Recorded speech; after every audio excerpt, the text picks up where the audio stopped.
बिस्मिल्लाहिर्रहमानिर्रहीम। अस्सलाम वालेकुम। उम्मीद है आप ठीक होंगे, खैरियत से होंगे। तैयब बलोच आपकी खिदमत में फिर से हाजिर है जी। आज की सबसे अहम डेवलपमेंट तो ये है कि निगरान वज़ीर आज़म अनवारुल हक को काकड़ को अपने ओहदे से हटाने के लिए बाकायदा एक आइनी दरख्वास्त जो है वो इलेक्शन कमीशन ऑफ पाकिस्तान को जमा करा दी गई है।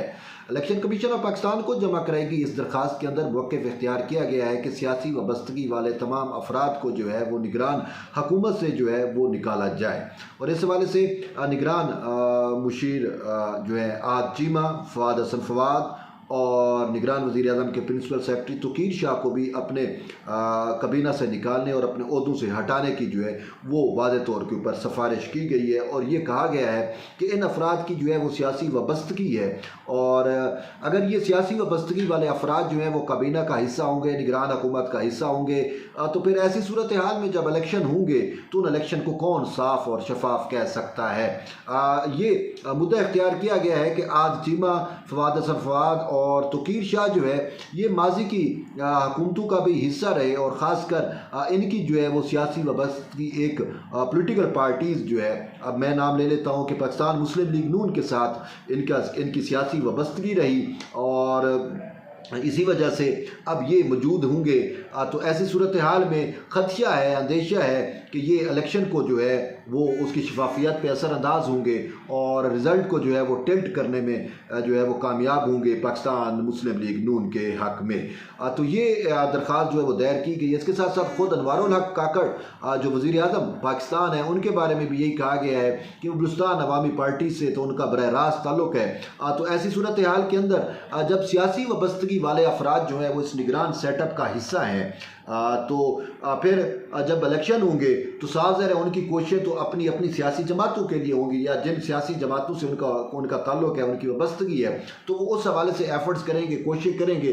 तो इस वजह से जो इलेक्शन कमीशन का मरकज़ी रोल है कि साफ़ और शफाफ इंतखाबात को यकीनी बनाना, तो ऐसी सूरत हाल में जब पोलिटिकल वाबस्तगी वाले लोग जो हैं वो मेन ओहदों पे और ऐसे ओहदों पे जो इंतखाबात पे असरअंदाज होते हैं उन पे बैठे होंगे, तो किस तरीके से साफ़ और शफाफ इंतखाबात जो हैं वो मुमकिन हो सकते हैं। तो यूँ इलेक्शन कमीशन को एक आईना भी दिखाया गया है। और इससे कबल भी मैं आपको बताऊं कि ख़ुद जब पाकिस्तान पीपल्स पार्टी की जानिब से ये शोर गुल रहा कि लेवल प्ले ग्राउंड जो है वो नहीं मिल रही, और इस हवाले से लेवल प्ले ग्राउंड के हवाले से पाकिस्तान पीपल्स पार्टी के जो चेयरमैन है बिलावल भुट्टो जरदारी, उनका मौक़िफ़ आपके सामने है। सबसे ज़्यादा उन्होंने टेलीविज़न के ऊपर भी, अपनी तकारीर के अंदर भी और अपने इंटरव्यूज़ के अंदर भी और अपनी प्रेस कॉन्फ्रेंस के अंदर भी इस बात की सबसे ज़्यादा निशानदही की है कि लेवल प्ले ग्राउंड जो है वो पाकिस्तान पीपल्स पार्टी को प्रोवाइड नहीं की जा रही, और उसकी वजह, उसकी रीज़न उसने ये बताया है कि पाकिस्तान मुस्लिम लीग नून जो है वो लेवल प्ले ग्राउंड नहीं दे रही। और फिर इसकी वजाहतें जो हैं वो पाकिस्तान पीपल्स पार्टी के मुख्तलिफ जो कायदीन हैं, रहनुमा हैं, वो कर रहे हैं। मैं पिछले दिनों जो है वो खुर्शीद शाह का मैंने एक इंटरव्यू सुना बोल टीवी के ऊपर डॉक्टर फिज़ा के साथ। उन्होंने एक बड़ा वाज़ेह तौर के ऊपर कहा और यही नाम लिए कि आज चीमा फवाद हसन फवाद और तोकीर शाह के होते हुए जो है वो कैसे साफ़ शफाफ इंतखाबात हो सकते हैं, और इनकी सियासी वाबस्तगी है। और जब तक ये पाकिस्तान, उनका वाज़ेह तौर के ऊपर ये मौक़िफ़ था सैयद खुर्शीद शाह का कि जब तक पाकिस्तान मुस्लिम लीग नून से ताल्लुक़ रखने वाले या सियासी वाबस्तगी रखने वाले या उसका माजी का हुकूमतों का हिस्सा रहने वाले निगरान हुकूमत में मौजूद हैं, उस वक्त तक जो है वो साफ़ शफाफ इंतखाबात नहीं हो सकते। और फिर ये बात भी की थी कि लेवल प्ले ग्राउंड जो है वो नहीं मिल सकती। तो ये लेवल प्ले ग्राउंड का जो है वो ज़्यादा शोर गुल हो रहा है, और इसी वजह से जब पाकिस्तान पीपल्स पार्टी बार बार ये कहती रही, तो इलेक्शन कमीशन ऑफ पाकिस्तान की जानिब से एक ख़त लिखा गया है वज़ीर आज़म को, और वज़ीर आज़म को कहा गया, खुद इलेक्शन कमीशन बाउंड कर रहा है वज़ीर आज़म पाकिस्तान निगरान वज़ीर आज़म अनवारुल हक काकड़ को कि सियासी वाबस्तगी वाले अफराद को अपनी वफाकी kabina में शामिल ना करें। लेकिन हमने देखा कि उस ख़त के बाद जो है वो फवाद हसन फवाद ने जो है वो हलफ लिया।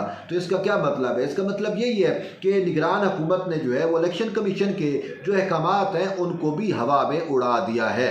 तो इसी वजह से फिर अवामी तासुर ये उभर रहा है कि जो निगरान हुकूमत है वो पाकिस्तान मुस्लिम लीग नून की बी टीम बन चुकी है। मैं यहाँ पे किसी सियासी वबस्तगी की बात नहीं कर रहा, बल्कि एक जो चीज़ें हक़ैक़ हैं वो मैं बयान कर रहा हूँ। और इस वाले से जो मेरे व्यूवर्स हैं, ख़ासकर जिनका तल्लुक़ पाकिस्तान मुस्लिम लीग नून से, उनको नाराज़ होने की ज़रूरत नहीं है। लेकिन ये मैं एक वो ऑन द रिकॉर्ड जो चीज़ें आई हैं इलेक्शन कमीशन की, और ये मैं आपको ये बता रहा हूँ और आपको रेफरेंस और हवाला जात भी दे रहा हूँ कि क्या कुछ हो रहा है। तो इस हवाले से अब ये भी तसव्वुर जो है वो भरना शुरू हो गया है कि इलेक्शन कमीशन ऑफ पाकिस्तान जो है वो अपने तौर के ऊपर अपनी आईनी जिम्मेदारियां जो है वो पूरी नहीं कर रहा। तो यूँ आज की जो अहम डेवलपमेंट थी वो यही है कि वज़ीर आज़म अनवारुल हक काकड़, आज चीमा, फवाद हसन फवाद और प्रिंसिपल सेक्रेटरी जो है वो तौकीर शाह, इनको ओहदों से हटाने के लिए बाकायदा जो है इलेक्शन कमीशन में दरख्वास्त दायर की गई है। और इससे पहले इलेक्शन कमीशन के ख़त का भी मैंने आपको रेफरेंस दिया, और फिर जो पोलिटिकल अपोनेंट्स हैं उनकी जानिब से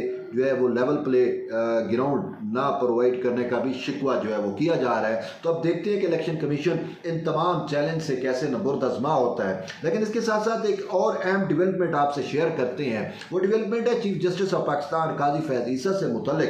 गुज़िश्ता रोज़ जो है वो चीफ जस्टिस ऑफ पाकिस्तान काजी फैज़ ईसा की जो है वो लॉ अफसरान जो है, जिसमें attorney general for Pakistan, advocate general, prosecutor generals हो गए, इन सब से जो है कल उनकी मुलाकात हुई, मीटिंग हुई। तो आज उनकी मुलाकात और मीटिंग की जो इनसाइड स्टोरी है वो सामने आ गई है।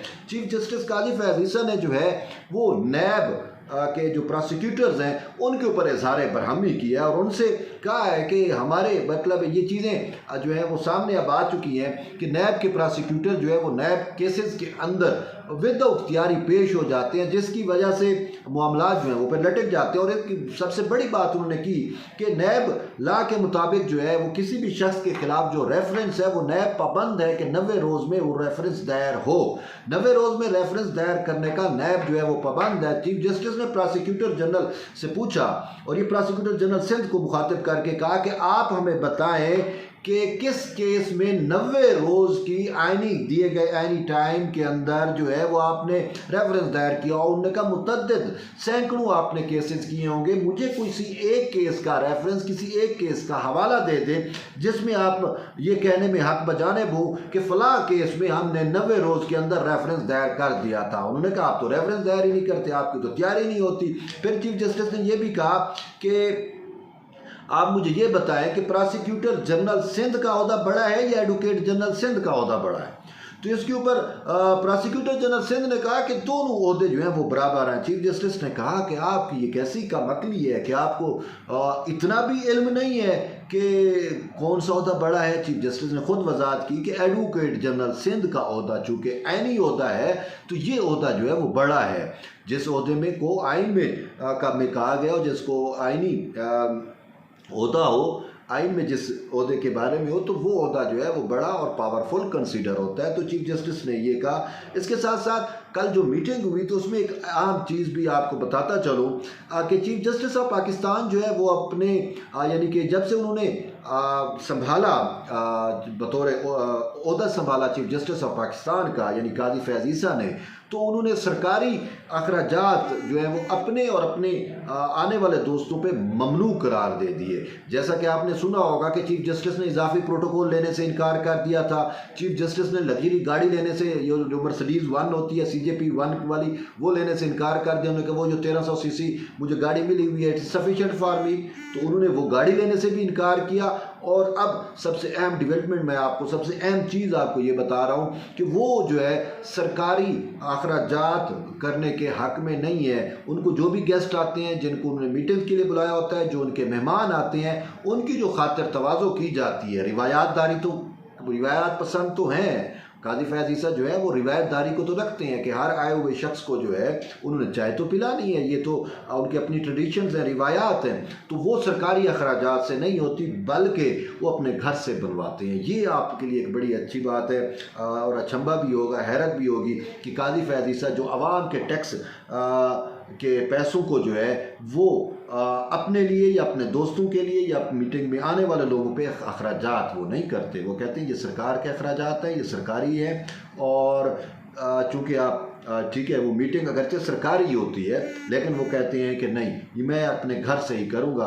तो यूँ वो चाय बिस्किट वगैरह जो आते हैं मेहमानों को, वो अपने घर से मंगवाते हैं, घर से बनवाते हैं, और उनकी खातिर तवाज़ो जो है वो घर की चीज़ों से जो है वो की जाती है।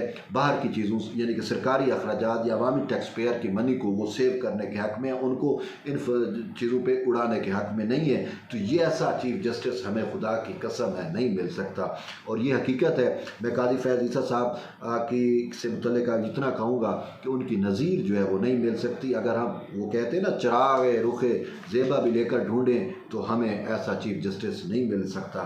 तो वो एक अजीम इंसान है, अजीम बाप के बेटे हैं, और वो ख़ुद उन्होंने अपने किरदार से, अपने अमल से इस चीज़ का सबूत भी दे रहे हैं। तो बहरहाल ये अहम डेवलपमेंट थी, मैंने कहा आप तक शेयर कर दूँ। जुड़े रहिए तैयब बलोच के साथ, मिलते हैं एक नई वीडियो में, तब तक ले इजाज़त दें, अल्लाह हाफ़िज़।